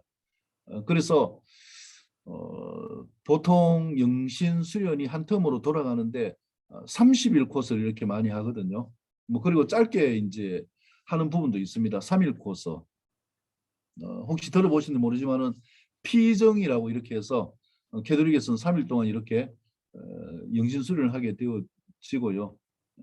이제 그 다음에 뭐 이런 부분들이 이제 우리 그 개신교회도 이렇게 많이 이제 이렇게 영성수련의 목적으로 도입되어져서 또 많은 은혜를 경험하게 되어지는 긍정도 있고 또 뭐 이제 반대적인 이야기를 하고 있는 부분도 있지만은 뭐 드레스디아스 같은 이런 부분들도 삼일의 피정의 어떤 형태와 같은 이런 부분들로 볼 수가 있고 이걸 이제 그 캐톨릭적인 영성과 이렇게 비교해서 부정적으로 이야기하는 분들도 있고 또 그 가운데 필요한 것들을 뽑아서 집대성해서 하는 부분들이기 때문에 긍정적인 부분들도 있고 또 그것은 뭐 영신수련은 아니지만은 참고해가지고 또 이 부분들을 발전시켜가는 이런 부분들도 뭐 있게 되고요. 그래서 다양한 영적 수련 또 다양한 어떤 영성 훈련의 프로그램들이 지금 있게 되어지는 것이고 제가 지난 시간에도 이야기를 드렸지만은 이제 그 저희 교단의 장신대 같은 경우도 이 영신 수련이 필수입니다. 필수인데 6개월 동안 기숙사 생활을 하면서 이 영신 수련을 하게 되는데 이제 이런 어떤 이냐시오 영성에 대한 부분들을 그대로 수용해서 이렇게 렉시오 디비나도 하고 그 다음에 또 이 묵상, 관상도 하게 되어지는 뭐 이런 부분들을 훈련하게 되어지는 걸 보는데요. 근데 이제 저는 참 이런 부분들을 보면서 굉장히 많이 이렇게 뭐 분명하게 반대를 하는 거고요. 참 혼합되어진 이런 부분들, 뭐 WCC에 대해서도 이야기를 많이 하지만은 물론 이제 에큐메니칼 측면에서 한다고 하지만은 혼합되어진 이런 부분들은 진짜 우리가 세밀하게 구분하지 않으면은 넘어갈 수밖에 없고요. 말씀 중심이 되어졌던 이런 부분들이 자신도 모르게 이런 어떤 수련을 통해서 그릇되어진 오류로 나타날 수 있는 부분들이 되어지고 그래서 이 지각을 터치하는 부분이 있어가지고 이 영신 수련은 막강한 이런 역할을 하게 되어지는데 지금 장신대에서 하고 있는 이 영신 수련을 보면은 영성훈련이라고 이렇게 하지만은 실제가 보면 어디에서 이렇게 빌어져 왔느냐 하면은 영신수련에서 빌어져 왔거든요. 그리고 이제 지금은 이제 은퇴하셨는데 뭐 최근에 제가 이제 모르기 때문에 뭐 명예교수를 계신지 그거는 모르겠습니다만은 유해롱 교수님이 이 장신대 영신수련을 이게 정착시킨 분이거든요. 근데 이제 그 분이 보면은 서강대 출신이에요. 서강대 출신이고 그래서 이런 어떤 캐톨릭 영성에 대한 부분들을 굉장히 이렇게 집대성 해가지고 하나의 프로그램으로 이렇게 만드는데 큰 역할을 한 분인데 어떻게 보면은 이 체계적인 훈련 가운데에서는 굉장히 이 정도만 하면은 그냥 변화되어질 수 있는 이런 요소들이 굉장히 많이 있다라는 거예요. 그래서 우리가 더더욱 중심이 되어져야 될 게 뭐냐면은 말씀이 중심이 되어져야 되는 것인데 이제 4주간 동안 이렇게 자기를 성찰하게 되어지는데 첫째 주간은 자신의 죄를 성찰하고 죄를 정화하고 하나님과의 화해를 하게 되어지고 또 세상과의 화해를 하게 되어지는 이런 부분들 그래서 깊이 뉘우치고 하나님에게로 돌아서는 체험을 하기 위해 죄와 죄의 결과에 대해서 묵상하는 주간 이렇게 해서 한 주간을 보내고요. 그다음 두 번째 주간은 예수 그리스도의 삶을 중심으로 관상과 묵상을 하게 되어집니다. 그래서 다양한 삶의 신분을 고찰하기 위한 준비를 하고 그다음에 묵상을 이 사단의 기준이 아니라 그리스도의 기준으로 따라가는 이 삶의 영역으로 취하는 거죠. 근데 제가 이걸 보면서요, 참 묵상과 관상에 대한 부분들의 이 허점이라고 할 수도 있고요. 또 다른 면에서 보면은 이 다른 신을 불러들이는 이런 통로로 사용되어지는 이런 어마무시함이 있다라는 걸 모르고 하는 사람들이 많거든요. 옛날에 학생들 보면 뭐합니까? 볼펜 들고 이렇게 분신사바 하잖아요. 근데 그게 강신되어지는 역할, 접신되어지는 역할을 한다라는 걸 모르고 이렇게 하다가 신을 부르는 이런 부분들이 되어지는 것처럼 참 보면은 이 캐톨릭의 영성 자체가 혼합주의고 그 다음에 모든 신들을 수용할 수 있는 이런 체계가 되어 있어요. 그래서 이게 참 안타까운 것이고 그 다음에 이제 뭐 굉장히 이제 그 내용들을 이렇게 보면은 뭐 불교의 어떤 뭐 학문이나 이런 것들과도 많이 비슷하고 수련도 비슷하고요. 네, 그래서 철저하게 말씀 중심이 되어지지 않으면은 이런 부분들은 굉장히 위험한데 예, 우리가 이제 그 개신교에서도 이걸 사용하고 있다라는 것, 그 이제 중심을 잘 알아야 된다라는 것이죠. 툴이 중요한 게 아니라 그 중심을 모르면은 그 툴에 의해서 이렇게 스며들게 되어지는 그릇되어진 이런 영성들이 그 용납되어지고 받아들이게 되어지는 어쩌면 재앙이 있죠. 재앙으로 나타나게 되어질 수 있는 부분도 있다라는 것을 생각하고요. 그래서 관상은 그 출발이 무엇이어야 되는가? 우리가 묵상하는 것도 마찬가지죠. 묵상하는 것의 출발이 뭡니까? 저도 계속 이제 뭐 큐티를 매일매일 하고 있지만은 그 중심이 말씀이잖아요. 말씀이고 관상도 마찬가지잖아요. 내 안에 계신 주님 중심으로 우리가 기도하면서 또 성령 안에서 감동 가운데서 이렇게 깊이 주님을 만나가게 되어지는데 이런 부분들을 캐톨릭 가운데서 보면은 이 묵상이나 관상에 대한 부분들을 제한하지 않고 말씀 중심으로 돌아가지 않거든요. 뭐 당연히 그럴 수밖에 없죠. 지난 시간 말씀드린 것처럼 캐톨릭은 이 라틴어 성경 외에는 뭐 종교개혁하기 전에 허락하지 않았기 때문에 당연하게 말씀으로 돌아갈 수가 없으니까 뭐가 중심이 되느냐 하면은 성인들의 이야기나 일기나 뭐 이런 부분들, 그 다음에 마리아 험숭에 대한 부분들, 그 다음에 이제 성인들이 쓴 어떤 그 전기나 뭐 이런 신앙 서적들을 통해 가지고 그들이 이제 관상을 하고 묵상을 하는 거죠. 근데 그 출발 자체도 모호하기 때문에 굉장히 많은 그 종교적인 혼합되어진 이런 그 그릇되어짐을 불러들이게 되어지는 역할들을 하게 되고요. 이거보다 더 무서운 게 뭐냐 하면은 모든 걸 수용하는 겁니다. 그래서 주부적인 관상이 아니라 수덕적인 관상이라고 하는데요. 내가 그냥 다 받아들이는 거예요. 우리가 항상 보면은 기도할 때 보면은 뭐 이렇게 임재 가운데 평안하게 나아가도 우리 마음 중심에 보면 항상 예수 그리스도 중심성이 살아 있잖아요. 근데 그것이 아니라 모든 것 가운데에서 하나님 찾기라는 것은 다 놔버리는 거예요. 들어오는 걸 다 수용합니다. 근데 진짜 우리 안에 이 영적인 이 그 방어벽이 탁 그 세워져 있고 그릇되어진 것들은 받아들이지 않을 수 있는 이런 어떤 훈련이 되어져 있지 않으면은 그릇되어진 것들이 들어오게 되어지는 이것을 뭐냐 하면은 하나님의 은혜라고 착각할 수 있는 부분들이 있는데 캐톨릭의 그 위험성이 바로 이런 부분들이라는 것이죠. 그래서 보면은 이 종교적으로 보면은 굉장히 많은 이런 확장되어질 수 있는 빌미를 가지고 있는 거죠. 이게 뭐냐 하면은 종교 간 대화를 통해 가지고 캐톨릭 중심으로 하는 일치 운동이에요. 그래서 캐톨릭은 모든 걸 다 수용합니다. 뭐 지금도 노골적으로 이야기하거든요. 그래서 우리는 예수 그리스도 중심이지만은 캐톨릭은 예수 그리스도 중심이 아니거든요.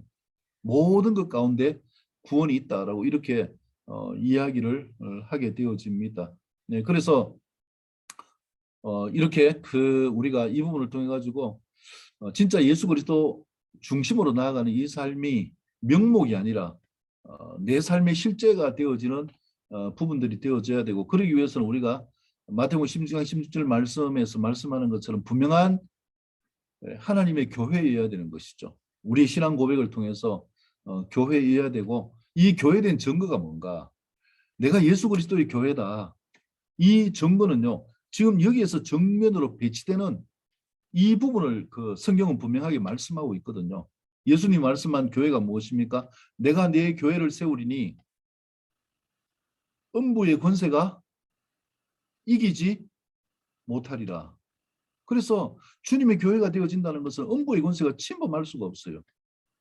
음부의 권세, 하데스 빌레, 지옥의 문이 열리지 못하도록 주님이 우리의 마음 중심에 함께하는 삶. 그래서 우리의 마음 중심 성소에 성령이 거하시는 삶, 성령 충만한 삶.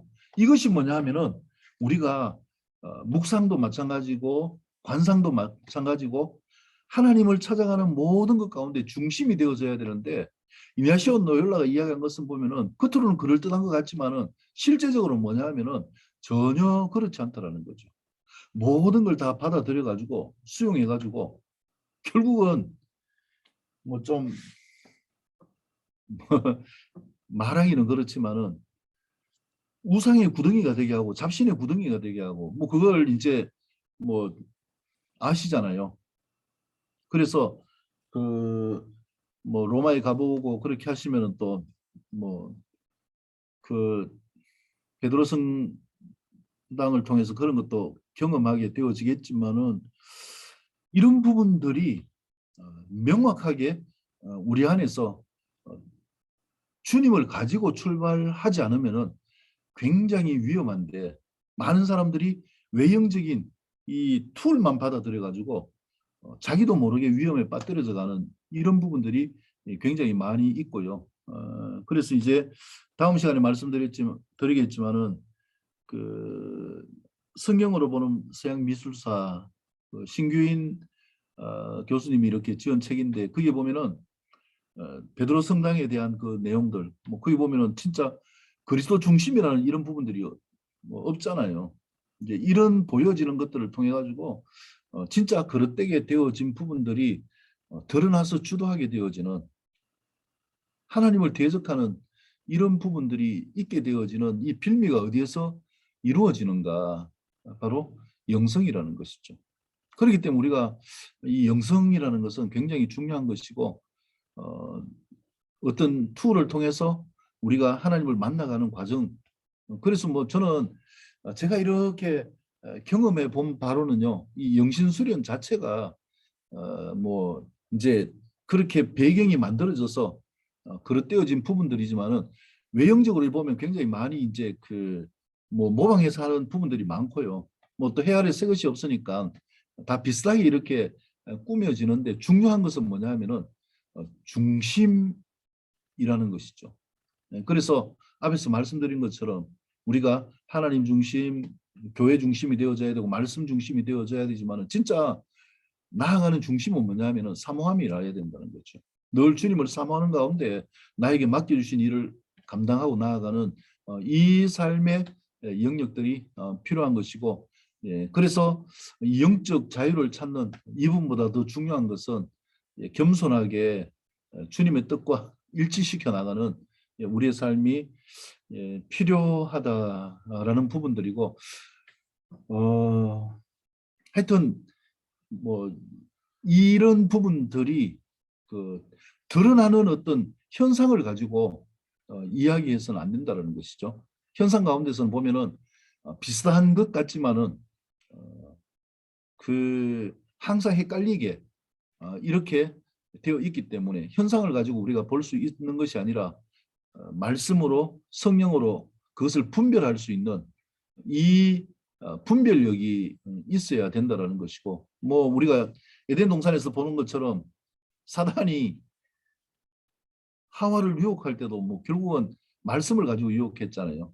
비슷하게 뭐 이단들도 마찬가지고 또 어떤 이단들이 그 행하는 이 행태도 보면은 굉장히 어떤 외형적으로 보면은 뭐 교회보다 더 거룩성을 가지는 이런 부분들을 보여주면서 하게 되어지고 어떤 예배에 갔는데 이단인데 거기는 진짜 외형적으로 보면은요 너무 멋있어요.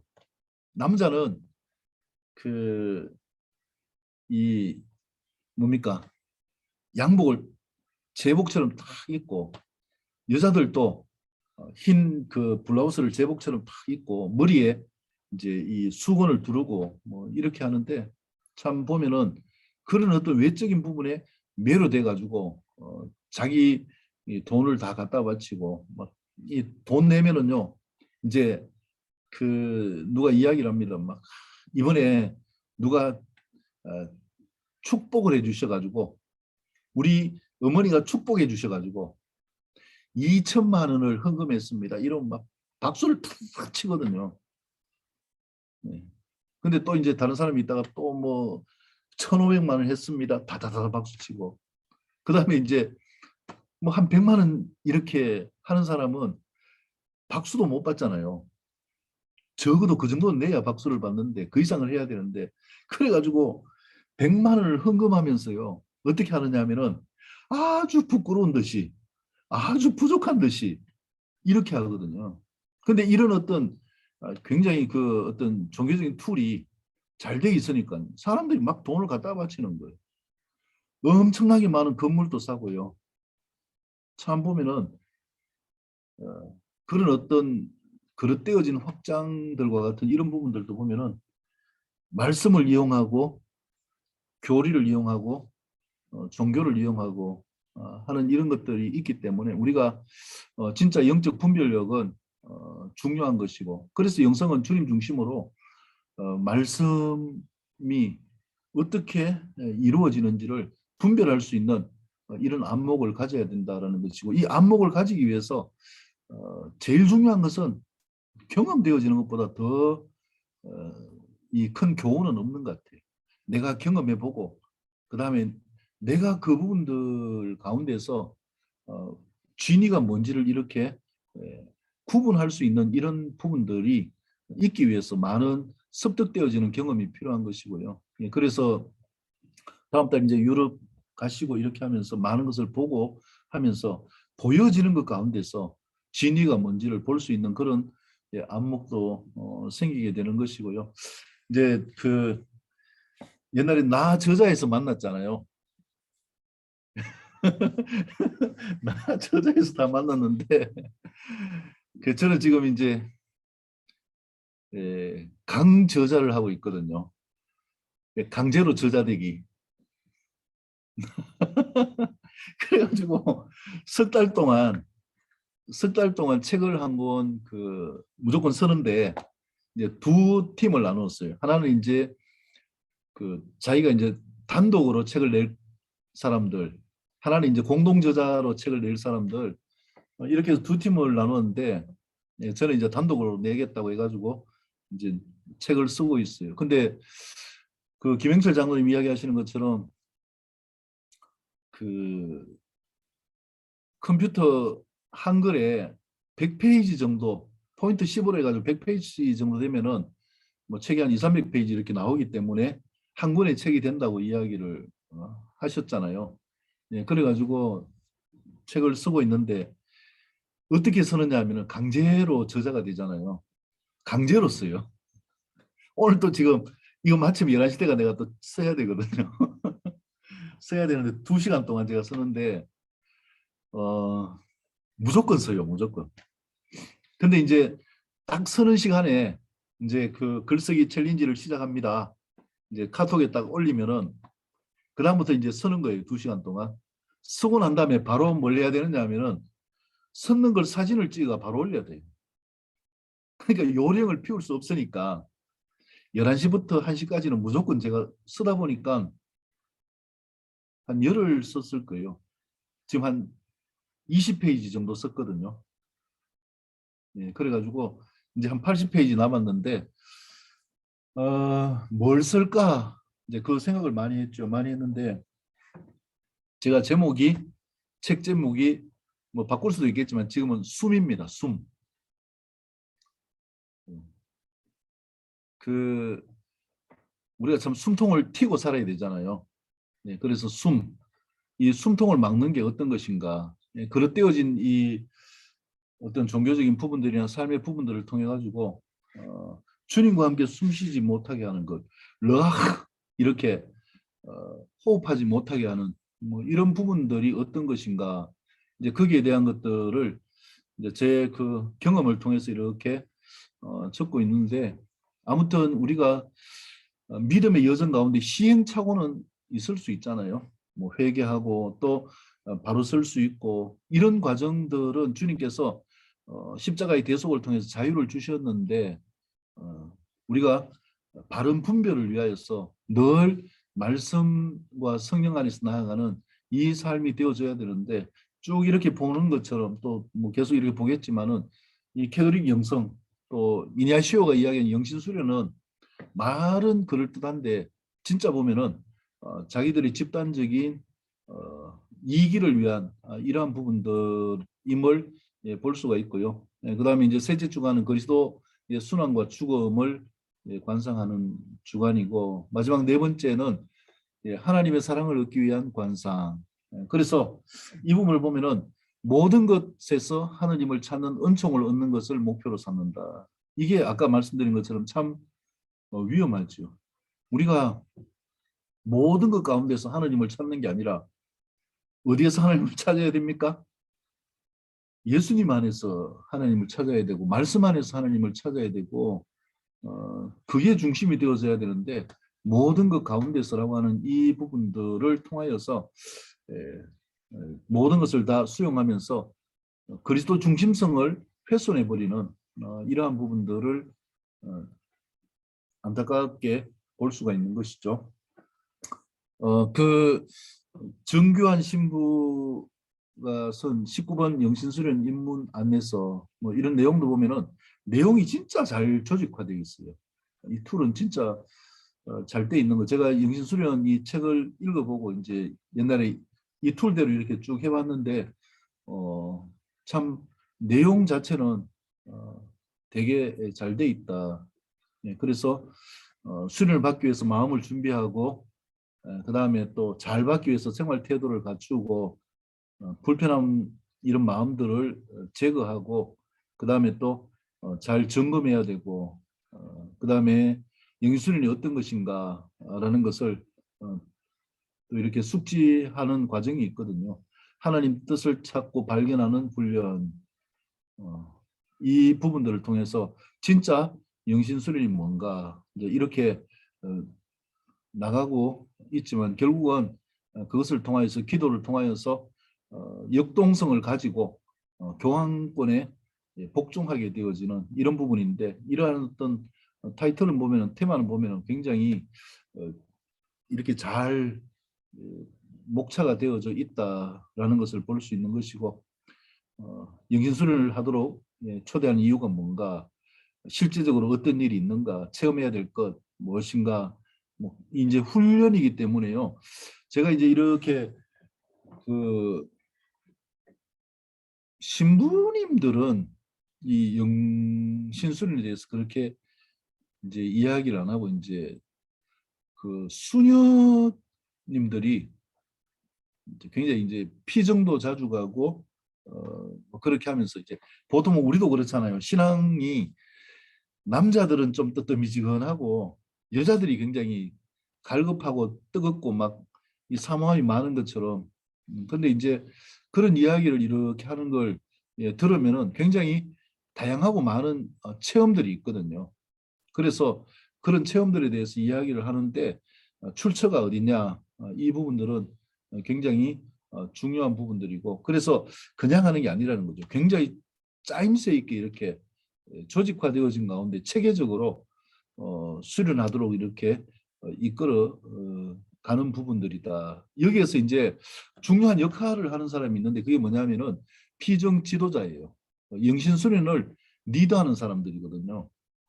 그래서 이 피정 지도자들의 역할에 대해서 이렇게 쭉 이야기하면서 그 역할을 통해서 이제 잘 수련되도록 하는데 어쩌면 이것도 보면은 우리가 주님을 만나는 부분들이 앞에서 얘기한 것처럼 모든 것 안에서 하나님을 찾는다면은 묵상하고 관상하는 것들을 내가 해야 되는데 이 지도자들의 제안을 받는다는 거예요. 그래서 철저하게 어떤 직제 중심으로 나가는 이 캐톨릭의 부분들은 어김없이 영성 가운데서도 이렇게 드러나게 되어지는 것을 보고요. 그 다음에 영신수련 영적 지도에서 면담과 나눔 주님과의 깊은 관계 가운데서 그걸 묵상하고 나누고 우리는 그렇게 하잖아요. 뭐 묵상 일지를 써도 내가 주님과의 기도 가운데 만난 걸 이렇게 쓰는데 여기서는 그게 아니라 이제 그 피정 담당 이 사제들이나 이런 사람들과의 만남을 통해 가지고 면담을 통해 가지고 지도를 받고 또 그 다음에 어떤 걸 보충할 것인가 이 보면은 짜여진 것 가운데서 결국은 만들어져가는 뭐 이런 부분들을 보게 되는 것을요, 영신순례를 통해서 볼 수가 있습니다. 그래서 뭐 이런 구체적인 부분들을 이야기를 하고 있고, 그 다음에 유시찬 그 신부님이 이야기한 이런 부분들은 참 안타까운 부분이죠. 제가 이렇게 자료를 찾다 보니까 천지일보가 또 이런 부분들을 적어놨대요. 이 신천지 신문인데, 동국대 경영전문대학원이 부처님 오신 날을 앞두고 종교 간 대화의 시간을 가졌다. 17일 오후 동국대 경영전문대학원에서 불교와 카톨릭의 상생과 발전을 위해 서강대 이사장 유시찬 신부를 초청해 특강을 열었다. 유 신부는 진리는 하나다, 분명히 그럴 것이다 라고 이야기했고요. 진리를 표현하는 방법과 길이 다를 뿐 같은 것을 이야기하는 것이다. 이게 바로 모든 것 안에서 하나님을 찾는다라고 하는 다원주의고 혼합주의고, 절대로 카톨릭이 그리스도 중심이 되어지지 않는 이런 부분이다라는 것을 생각해 볼 수 있고요. 그 다음에 뭐 또 보면은 그 이 영신수련 가운데서 넷째 주간에 아까 이야기했잖아요. 익혀야 될 12가지 주제에 대해서 이야기를 하면서 이렇게 이야기했어요. 동양 철학 관점에서 펼치며 그때 제시된 묵상 요점을 따라 탄생해서 부활에 이르는 예수님의 생애를 깊이 새기고 내면화하여서 더욱 새롭게 태어나도록 이끈다. 이 말이 이해가 되십니까? 동양 철학의 관점에서 이 예수님을 만나는데, 근데 거기에서 묵상한 것을 통해 가지고 예수님의 생애를 더 깊이 내 내면 가운데서 새겨간다. 새롭게 태어난다. 이 참 보면은요, 뭐 우리가 상식적으로 봐도 웃음이 나오는 이런 부분들인데, 이게 맞다고 생각하고 또 지지를 받고 있고요. 이 캐톨릭의 어떤 이 종교 간 대화는 굉장히 무섭습니다. 뭐 제가 그 학교를 다닐 때도 마찬가지고요. 계속 이것 가지고 계속 이야기를 했는데, 이제 일치 운동을 하는 부분들, 근데 그 속에는 앞에서 말씀드린 것처럼 전혀 달라요. 그리스도 중심이 아니라 철저하게 교황 중심입니다. 교황 중심이고, 거기에 순명하는 이 부분들이 되도록 이끌어가고, 만약에 그렇게 안 될 때에 또 누가 활약을 합니까? 예수의 활약을 통해 가지고 교황권이 유지되고 다 질서가 잡히도록 이렇게 조치를 취하는 뭐 어마어마한 이런 어떤 집단적인 요소를 볼 수 있게 되어지고요. 그래서 참 이 동양 철학 관점에서라는 이 부분들이 참 웃어가지고 제가 이렇게 올려봤고요. 뭐 이 내용도 보면은 산은 산이 아니고 물은 물이 아니다. 뭐 관점의 변화를 가지자 이렇게 하지만은 실제적으로 보면 이 관점이 주님의 관점이 아니라 자기들이 원하는 관점이고요. 그래서 이런 쭉 나오는 뭐 몇 가지 영신수련의 방법들을 이렇게 좀 살펴봐도 참 그 중심이 이미 떠나 있다. 그래서 이제 관상기도 성경적 가르침과 거리가 멀다. 최근에 이 그 발표한 그 기독학술원에서 발표한 부분인데요.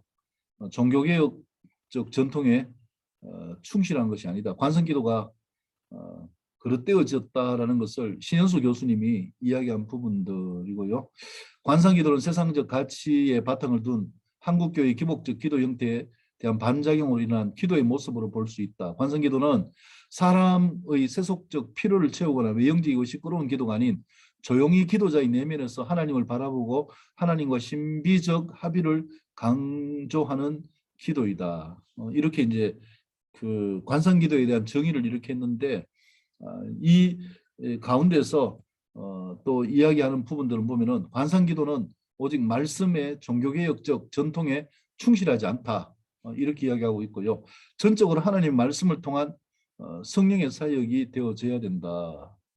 그 경험들이 우리 안에서 보여지고 또 경험되어지는 이 부분들이 되어져야 된다. 그리고 이 관상기도의 방법에 의해서 뭐 주부적이든지 수도적이든지 상관없이 이 부분들이 중심이 되어져서 나아가게 되어지면은 이것이 새로운 영지주의에 빠질 위험성이 크다. 그래서 보면은 이 캐톨릭 영성의 강력함, 영신수련의 강력함이 뭐냐면은 이 지각적인 터치거든요.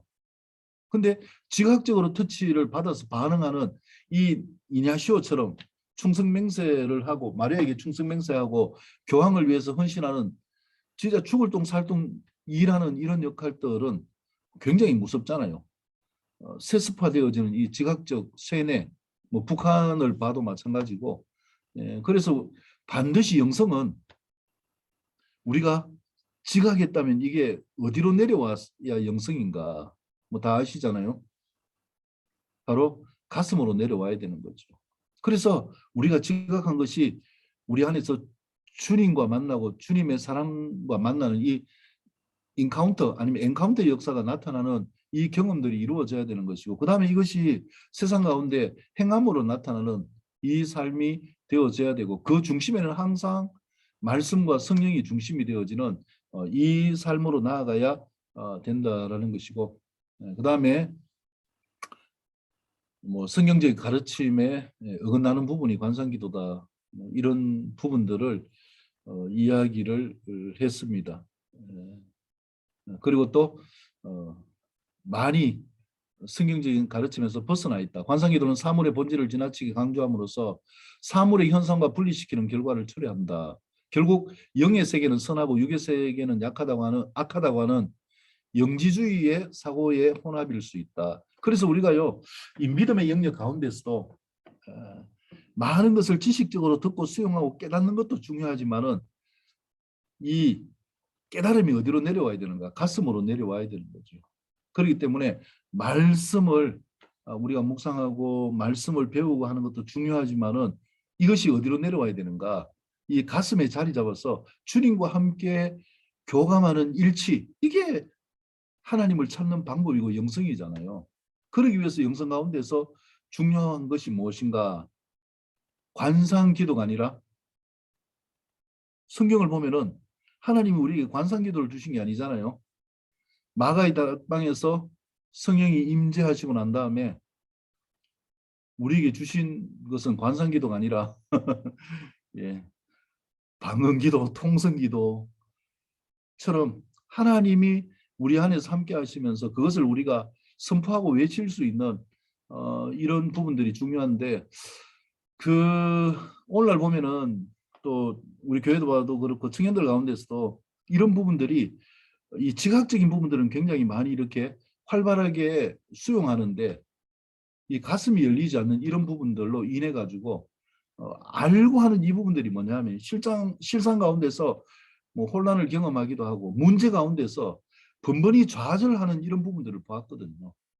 그래서 우리가 기도하지 않고는 영성이라고 이야기할 수가 없고, 기도하지 않고는 내가 하나님과 교제한다라고 이야기할 수 없고, 기도하지 않고는 주님을 위해서 산다라고 이야기할 수 없는 것. 그래서 이 말씀과 기도, 성령 안에서 이루어가는 요한복음 1장 14절 말씀, 이 말씀이 우리 가운데 오셔서 거하심에 독생자 예수 그리스도의 영광이 보여지는 삶, 그로 인해서 은혜도 충만하고 진리도 충만한, 이것이 진짜 영성의 삶이 아닌가라는 것을 이야기할 수 있고요. 이 오방식 교수님, 장신대 교수님입니다. 이 관상기도와 개혁주의 기도에 대해서 어떻게 이야기를 했는가. 기독교적인 관상 이해를 위해서는 관상이 신구약 성경의 가르침과 삼위일체 하나님에 대한 신앙 고백 위에 발전된 개념이며, 기독교 관상은 개혁주의 전통에 충실한 기도로 하나님과 인간의 관계에서 하나님과 인간의 피조물의 질적인 차이를 부인하지 않고 나아가 하나님을 아는 관상은 전적인 하나님의 은총이며 성령의 조명을 통해 주어지는 것이라는 것을 신학적인 전제가 있어야 된다. 이게 분명하게 있어야 그것을 관상이라고 할 수 있다. 앞에서 얘기한 캐톨릭에서 이야기하는 관상과는 질적으로 차이가 있죠. 근데 이게 말은 이렇게 하지만은요, 실제적으로 이 관상을 한다고 하면서 성령의 조명을 받지 않고 주님의 이끄심이 아니라 내가 지각적으로 내 중심이 되어져서 나가는 이런 부분들이 굉장히 많은 폐해를 일으키고 있는 부분들도 있다라는 것이고요.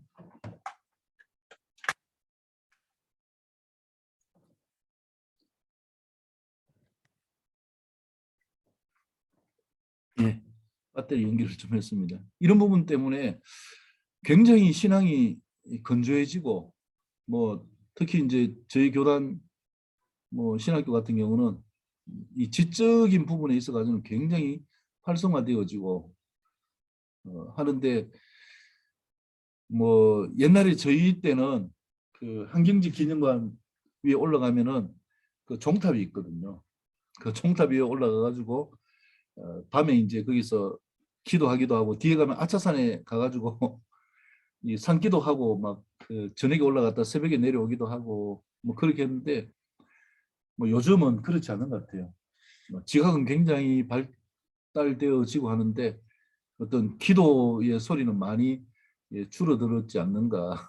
제가 그걸 저희 아들을 봐도 느끼고, 이제 또 그 제 동생을 봐도 그렇고, 이제 하여튼 이런 부분들이 그 말은 맞지만은 참 우리가 주님 중심으로 나가는 이 부분들이 중요하다라는 것이고, 기독교 관상은 성경을 통해 자신을 드러내신 하나님을 체험적으로 아는 것이라며, 관성을 추구하는 삶은 하나님과 우리 자신의 개인적인 만남이나 개인적 내면의 변화만을 소극적으로 추구하지 않고 행동과 관상의 조화로운 일치를 강조해야 된다. 뭐 이렇게 이야기를 하고 있지만은 이 부분도 보면은 진짜 그렇게 되어져야 되는 것이지, 말뿐이어서는 진정한 영성을 관상을 통해서 이루어 간다라는 것은 참 쉽지 않다라는 부분들이고, 그다음에 김영환 박사님이 이야기한 것, 관상이란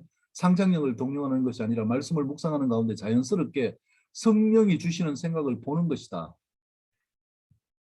그래서 주관적으로 투사하거나 전이하거나 동일시할 필요가 없다. 주관성보다도 자연스럽게 주님의 말씀 안에서 관상이 되어진다는 것이고, 개혁주의 전통은 오직 성경, 오직 그리스도다. 관상이라는 오로지 말씀을 보는 것이며 주님을 보는 것이다. 주관적인 감상을 인위적으로 도입할 필요는 없다. 이렇게 이야기를 했는데, 뭐 인위적으로 도입하지 않지만은 우리가 주님을 만나고 나가면은 당연하게 관상이 되어지고, 그 다음에 또 성령 안에서 주님이 이끌어 가시는 부분들을 통해서 분별하게 하시고 주님이 주시는 것들을 또 펼쳐가고 열어가게 되어지는 이런 삶을 이루어 간다라는 것이고요. 그 다음에 이제 이 관상 가운데, 캐톨릭 영성 가운데 굉장히 중요한 거, 렉시오 디비나 거룩한 독서, 제가 말씀드린 것처럼 성경을 통한 묵상이 아니라 성인의 어떤 그 열정들이나 어떤 이 전기들을 통해 가지고 묵상하는 이런 부분들이 결국은 관상의 오류를 가져오게 되어지는 부분들인데, 뭐 제가 앞에서 말씀드린 것처럼 요셉 바이스마이어가 쓴 이런 영적 삶의 셈, 뭐 이런 내용을 제가 이렇게 공부를 했거든요. 몇 년에 걸쳐 가지고 이제 공부를 하면서 제가 이 책을 쭉 가지고 있고 하는데, 내용을 보면은 참 감동적인 게 많아요. 그 성인들이라고 이야기하면서 나오는 이런 분들의 삶을 보면은 진짜 감동적인 게 많은데, 앞에서 아까 이야기 드린 것처럼 빠지지 않고 떨어지지 않는 게 뭐냐 하면은 말씀이어야 되는데 그렇지 않다는 거죠. 말씀이 아니라 누구와 떨어지지 않느냐 하면은 마리아와 떨어지지 않는 거예요. 다 중심이 예수 그리스도가 아니라 마리아 중심이 되어지는 이런 부분들이 참 제가 많이 힘들었고 혼란스러워한 부분들도 있게 되는데요. 근데 이제 처음에 이 교훈서가 나타나게 되어진 디다케부터 아우구스투스, 어거스틴까지 이렇게 오게 되어지는 이런 과정에 보면은 많은 그 주님 중심의 이런 열정들이 있게 되어지는데, 그 이후에 보면 이제 내용들이 굉장히 많이 달라집니다. 달라지고 방금 이야기한 것처럼 주로 은혜를 받는 것이 어떤 부분을 통해서인가 성모의 발현, 성모의 환시를 통해서 나가는 참 이런 부분들을 보면서 안타깝고요. 제 견해를 말씀드린다면은 가톨릭 영성의 폐해들이 어떤 것인가? 지각 중심, 영성주의자들, 영지주의자처럼 지고지선을 강조하면서 합리화시켜가면서 그 아닌 부분들에 대해서는 과감하게 도려내는 이러한 그 이냐시오의 어떤 영성적인 부분들을 보면은 뭐 외형적으로는 그럴듯하지만 내면적으로는 백조가 이렇게 우아하게 있기 위해서 물속에서 쉴 새 없이 몸부림치는 것 같은 이런 부분들이 있는 행동이 능하게 되어지는 이런 부분들이 일치감이다라는 것이고요. 그러나 말씀 중심이 결여되어져 있고 말씀의 감동을 따라서 순종하는 이런 부분들이 결여되어져 있는 이것이 이제 캐톨릭 영성을 통해서 볼 수 있는 그릇되어짐이고요. 하나님 중심이 아닌 사람 중심의 지도. 앞에서 말씀드린 것처럼 모든 게 다 사람의 역할을 통해서 이루어져야 되는 것이고 고해 성사도 마찬가지고요. 근데 이제 제가 이제 그런 이야기를 이렇게 들었는데 고해 성사를 이렇게 받을 때에 계속 이렇게 막 받으니까 거기에 대한 어떤 감흥이 없대요. 뭐 신도들이 많으니까 뭐 계속 고해 성사를 해오잖아요. 그러니까 이제 형식이 될 수밖에 없는 그런 부분임에도 불구하고 직제이기 때문에 뭐 하는 이런 이야기를 들을 때 참 예수님 중심이 되어서 하나님께로 갈 수 있는데 참 안타까운 부분이고요. 그릇된 통로, 성모, 성인 모든 것 안에서 하나님 찾기 앞에서 말씀드렸죠. 모든 것이 아니라 우리는 예수님 안에서 인크라이스트한 삶을 통해서 하나님을 찾아가는 것이고 그래서 이슬이 생명의 통로가 되는가 뭐 지중해에서 내린 이슬이 이 그 식물을 살리게 되어지는 것처럼 근데 독이 되는가의 차이는 결국 무엇인가? 취하는 대상에 달렸다라는 것이죠. 이슬이 식물 위에 머금게 되어지면은 그것이 자라게 되어지는 어떤 축복된 통로가 되지만은 뱀이 그 이슬을 따먹으면은 사람을 해치는 독이 되어질 수 있기 때문에 이 부분들을 우리가 캐톨릭 영성을 어떻게 받아들여야 될 것인가? 아닌 부분에 대해서 우리가 구분할 수 있어야 되는 것이고요. 이미 우리 안에 많이 들어와 있는 혼합주의적인 이러한 부분들을 구별해내고 그것을 도려낼 수 있는 이런 부분들을 위해서 우리가 살펴봐야 되겠다라는 부분이고 그 다음에 예수의 강점은 영신순례로 지각적인 획일화를 꾀하는 탁월한 강점이 있습니다. 기동성과 적응성을 빠르게 전 세계로 세력화시켜갖고 교황권을 견고하게 지켜나갔고 막강한 파워로 충성 맹세하고 무차별적으로 반대파를 제거하는 이런 부분들. 그래서 과연 그리스도적인가라는 부분들을 생각할 때에 뭐 이미 답은 나와 있는 것이고요. 목적으로 영적 세뇌를 갖게 하고 그 파워나 권위에 눌려서 본질을 잊어버리게 한 이런 부분들이 우리 안에 있지 않는가. 이 시대에 나는 보편적인가 그리스도적인가라는 부분들이고요. 또 하나 그렇다고 할지라도 그 속에 진짜 주님을 사모하는 이런 자들도 있다라는 것이고 뭐 그런 자를 제가 이렇게 만나서 교제도 한 적이 있고 한데 하여튼 우리가 보편적인 것이 아니라 그리스도 중심으로 나아가야 된다. 우리가 진짜 개혁의 삶인 그리스도적인 삶이 되어지는가라는 부분들로 우리가 나아갈 수 있어야 된다라는 것을 이 부분들을 통하여서 보게 됩니다. 예, 아유, 여기까지 하도록 하겠습니다. 이상입니다. 감사합니다. 아유, 예, 뭐 잘 이해가 되셨는지 모르겠습니다.